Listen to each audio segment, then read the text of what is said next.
السلام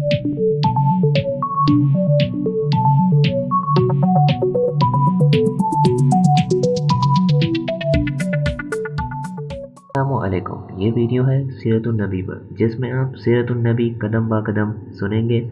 please click subscribe button and bell icon. Syeda Khadija رضی اللہ عنہا سے نکاح۔ شاید وہ گزشتہ آسمانی کتاب کا کوئی علم نہیں تھا اور اس نے آپ کو پہچان لیا تھا، چنانچہ بولا، آپ ٹھیک کہتے ہیں۔ اس کے بعد اس نے میسرہ سے علیحدگی میں ملاقات کی، کہنے لگا، میسرہ، یہ نبی ہیں، قسم ہے اس ذات کی جس کے ہاتھ میں میری جان ہے، یہ وہی ہیں جن کا ذکر ہمارے راہب اپنی کتابوں میں پاتے ہیں۔ میسرہ نے اس کی بات کو ذہن نشین کر لیا۔ راستے میں ایک اور واقعہ پیش آیا۔ سیدہ ختیجہ رضی اللہ عنہا کے 2 اونٹ بہت زیادہ تھک گئے اور چلنے کے قابل نہ رہے۔ ان کی وجہ سے میسرہ قافلے سے پیچھے رہ گیا۔ نبی کریم صلی اللہ علیہ وسلم قافلے کے اگلے حصے میں تھے۔ میسرہ ان اونٹوں کی وجہ سے پریشان ہوا تو دوڑتا ہوا اگلے حصے کی طرف آیا اور اپنی پریشانی کے بارے میں آپ کو بتایا۔ آپ اس کے ساتھ ان دونوں اونٹوں کے پاس تشریف لائے، ان کی کمر اور پچھلے حصے پر ہاتھ پھیرا، کچھ پڑھ کر دم کیا۔ آپ کا ایسا کرنا تھا کہ اونٹ اسی وقت ٹھیک ہو گئے اور اس قدر تیز چلے کہ قافلے کے اگلے حصے میں پہنچ گئے۔ اب وہ منہ سے آوازیں نکال رہے تھے اور چلنے میں جوش و خروش کا اظہار کر رہے تھے۔ پھر قافلے والوں نے اپنا مال فروخت کیا۔ اس بار انہیں اتنا نفع ہوا کہ پہلے کبھی نہیں ہوا تھا۔ چنانچہ میسرہ نے آپ سے کہا، اے محمد، ہم صلح سہال سے سیدہ ختیجہ رضی اللہ کے لیے تجارت کر رہے ہیں، مگر اتنا زیادہ زبردست نفع ہمیں کبھی نہیں ہوا جتنا اس بار ہوا۔ آخر قافلہ واپس مکہ کی طرف روانہ ہوا۔ میسرہ نے اس دوران صاف طور پر یہ بات دیکھی کہ جب گرمی کا وقت ہوتا تھا اور نبی کریم صلی اللہ علیہ وسلم اپنے اونٹ پر ہوتے تو 2 فرشتے دھوپ سے بچانے کے لیے آپ پر سایہ کیے رہتے تھے۔ ان تمام باتوں کی وجہ سے میسرہ کے دل میں بھی آپ کی محبت گھر کر گئی اور یوں لگنے لگا جیسا وہ آپ کا غلام ہو۔ آپ صلی اللہ علیہ وسلم دوپہر کے وقت مکہ میں داخل ہوئے۔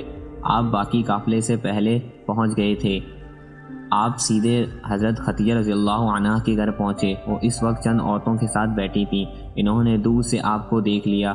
آپ اونٹ پر سوار تھے اور 2 فرشتے آپ پر سایہ کیے ہوئے تھے۔ حضرت ختیجہ رضی اللہ عنہا نے یہ منظر دوسری عورتوں کو بھی دکھایا۔ وہ سب حیران ہوئیں۔ اب آپ نے حضرت ختیجہ رضی اللہ عنہا کو تجارت کے حالات سنائے، منافع کے بارے میں بتایا۔ اس مرتبہ پہلے کی نسبت دگنا منافع ہوا تھا۔ حضرت ختیجہ رضی اللہ عنہا بہت خوش ہوئیں۔ انہوں نے پوچھا، میسرہ کہاں ہے؟ آپ نے بتایا، وہ ابھی پیچھے ہے۔ یہ سن کر سیدہ نے کہا، آپ فوراً اس کے پاس جائیں اور اسے جلد از جلد میرے پاس لے آئیں۔ آپ واپس روانہ ہوئے۔ حضرت ختیجہ رضی اللہ عنہا نے دراصل آپ کو اس لیے بھیجا تھا کہ وہ پھر سے وہی منظر دیکھنا چاہتی تھیں، جاننا چاہتی تھیں کہ کیا اب بھی فرشتے ان پر سایہ کرتے ہیں یا نہیں۔ جو ہی آپ روانہ ہوئے، یہ اپنے مکان کے اوپر چڑھ گئیں اور وہاں سے آپ کو دیکھنے لگیں۔ آپ کی شان اب بھی وہی نظر آئی۔ اب انہیں یقین ہو گیا کہ ان کی آنکھوں نے دھوکہ نہیں کھایا تھا۔ کچھ دیر بعد آپ صلی اللہ علیہ وسلم میسرہ کے ساتھ ان کے پاس پہنچ گئے۔ حضرت ختیجہ رضی اللہ عنہا نے میسرہ سے کہا، میں نے ان پر 2 فرشتوں کو سایہ کرتے ہوئے دیکھا ہے، کیا تم نے بھی کوئی ایسا منظر دیکھا ہے؟ جواب میں میسرہ نے کہا، میں تو یہ منظر اس وقت سے دیکھ رہا ہوں جب قافلہ یہاں سے شام جانے کے لیے روانہ ہوا تھا۔ اس کے بعد میسرہ نے نستورہ سے ملاقات کا حال سنایا۔ دوسرے آدمی نے جو کہا تھا وہ بھی بتایا، جس نے لات اور عزیٰ کی قسم کھانے کے لیے کہا تھا۔ پھر اونٹوں والا واقعہ بتایا۔ یہ تمام باتیں سننے کے بعد سیدہ ختیجہ رضی اللہ عنہا نے آپ کو طے شدہ اجرت سے دگنا دی، جبکہ طے شدہ اجرت پہلے ہی دوسرے لوگوں کی نسبت دگنا تھی۔ ان تمام باتوں سے سیدہ ختیجہ رضی اللہ عنہا بہت حیران ہوئیں۔ اب وہ اپنے چچا زاد بھائی ورقہ بن نوفل سے ملی۔ یہ پچھلی کتابوں کے عالم تھے۔ سیدہ ختیجہ رضی اللہ عنہا نے انہیں جو کچھ خود دیکھا اور میسرہ کی زبانی سنا تھا وہ سب کہہ سنایا۔ ورقہ بن نوفل اس وقت عیسائی مذہب سے تعلق رکھتے تھے، اس سے پہلے وہ یہودی تھے۔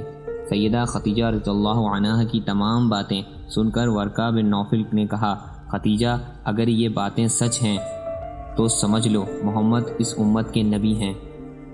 میں یہ بات جان چکا ہوں کہ وہ اس امت کے ہونے والے نبی ہیں، دنیا کو انہی کا انتظار تھا، یہی ان کا زمانہ ہے۔ یہاں یہ بات بھی واضح ہو جائے کہ نبی کریم صلی اللہ علیہ وسلم نے سیدہ خدیجہ رضی اللہ عنہا کے لیے تجارتی پر صرف ایک بار نہیں کیا، چند سفر اور بھی کیے۔ سیدہ خدیجہ رضی اللہ عنہا ایک شریف اور پاک باز خاتون تھیں، نسب کے اعتبار سے بھی قریش میں سب سے اعلیٰ تھیں۔ انہیں قریش کی سیدہ کہا جاتا تھا۔ قوم کے بہت سے لوگ ان سے نکاح کے خواہش مند تھے، کئی نوجوانوں کے پیغام ان تک پہنچ چکے تھے، لیکن انہوں نے کسی کے پیغام کو قبول نہیں کیا تھا۔ نبی کریم صلی اللہ علیہ وسلم تجارت کے سفر سے واپس آئے تو آپ کی خصوصیات دیکھ کر اور آپ کی باتیں سن کر وہ آپ صلی اللہ علیہ وسلم سے بہت زیادہ متاثر ہو چکی تھیں، لہٰذا انہوں نے ایک خاتون نفیسہ بنت منیہ کو آپ کی خدمت میں بھیجا۔ انہوں نے آ کر آپ سے کہا کہ اگر کوئی دولت مند اور پاک باز خاتون خود آپ کو نکاح کی پیشکش کریں تو کیا آپ مان لیں گے؟ ان کی بات سن کر آپ نے فرمایا، وہ کون ہیں؟ نفیسہ نے فوراً کہا، خدیجہ بنت خویلد۔ آپ نے انہیں اجازت دے دی۔ نفیسہ بنت منیہ سیدہ خدیجہ رضی اللہ عنہا کے پاس آئیں، انہیں ساری بات بتائی۔ سیدہ خدیجہ رضی اللہ عنہا نے اپنے چچا عمرو بن اسد کو اطلاع کرائی تاکہ وہ آ کر نکاح کر دیں۔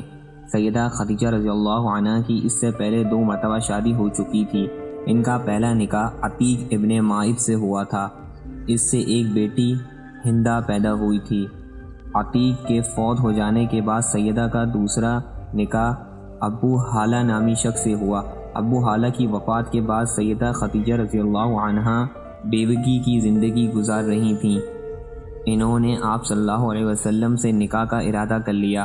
اس وقت سیدہ کی عمر 40 سال کے لگ بھگ تھی۔ سیدہ خدیجہ رضی اللہ عنہا کے چچا عمرو بن اسد وہاں پہنچ گئے۔ ادھر نبی کریم صلی اللہ علیہ وسلم بھی اپنے چچاؤں کو لے کر پہنچ گئے۔ نکاح کس نے پڑھایا؟ اس بارے میں روایت مختلف ہیں۔ ایک روایت یہ ہے کہ نکاح آپ کے چچا ابو طالب نے پڑھایا تھا۔ مہر کی رقم کے بارے میں بھی روایت مختلف ہیں۔ ایک روایت یہ ہے کہ مہر کی رقم 12 اوقیہ کے قریب تھی۔ آپ نے مہر میں 20 جوان اونٹنیاں دیں۔ نکاح کے بعد نبی کریم صلی اللہ علیہ وسلم نے ولیمے کی دعوت کھلائی اور اس دعوت میں آپ نے 1 یا 2 اونٹ ذبح کیے۔ امید ہے کہ یہ ویڈیو آپ کو اچھی لگی ہوگی۔ پھر ملیں گے اس کے اگلے حصے میں، جب تک کے لیے اللہ حافظ۔